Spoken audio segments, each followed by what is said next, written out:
চলো শুতে চলো এবার। আর একটু বাবা, আর একটু। না অর্ক, অনেক রাত হয়ে গেছে, এবার তো শুয়ে পড়তে হবে। বাবা, আজ আমার জন্মদিন, আর একটু থাকি না বাবা, প্লিজ বাবা।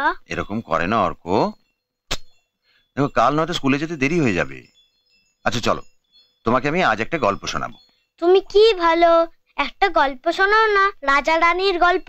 আচ্ছা বেশ, তোমাকে আমি আজ একটা রাজা রানীর গল্পই শোনাচ্ছি। বলো না বাবা, বলো না। হ্যাঁ বলছি।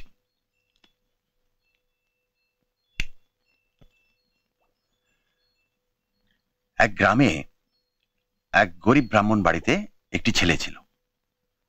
সে পড়াশোনায় খুব ভালো ছিল। বড় হয়ে সে পড়াশোনা করতে গেল রাজধানীতে। রাজধানী কি? রাজধানী হচ্ছে, রাজার তো রাজ্যে অনেকগুলো জায়গা আছে, যেখানে রাজা থাকে সেটাকে বলে রাজধানী। তারপর? তারপর সেখানে গিয়েও সে পড়াশোনা করে সকলের মন জয় করলো।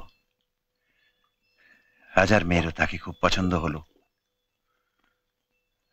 রাজার অমতে সেই গরিব ছেলেটিকে রাজকন্যা বিয়ে করে ফেলল। রাজা ভীষণ রেগে গেল, তাদের দুজনকে ওখান থেকে তাড়িয়ে দিল। তারা দুজনে গিয়ে অন্য এক জায়গায় বাসা বাঁধল। তারপর তাদের সংসারে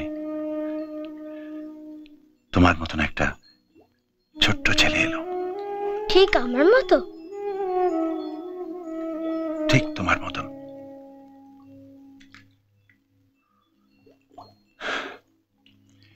তারপর সেই গরিব ছেলেটি রাজকন্যাকে খুশি করার জন্য এত খাটতে থাকলো যে রাজকন্যার সঙ্গে তার আর দেখা হলো না। সেই দুঃখেই রাজকন্যা একদিন একটা জঙ্গলে চলে গেল। সেখানে ঘুরতে ঘুরতে একটা সুন্দর বাগান দেখলো। সেই বাগানটার নাম নন্দন কানন। তার বাগানটা এত ভালো লাগলো যে সে সব কিছু ভুলে গেল, এমনকি সেই গরিব ছেলেটাকেও। আর বাচ্চাটার কথা?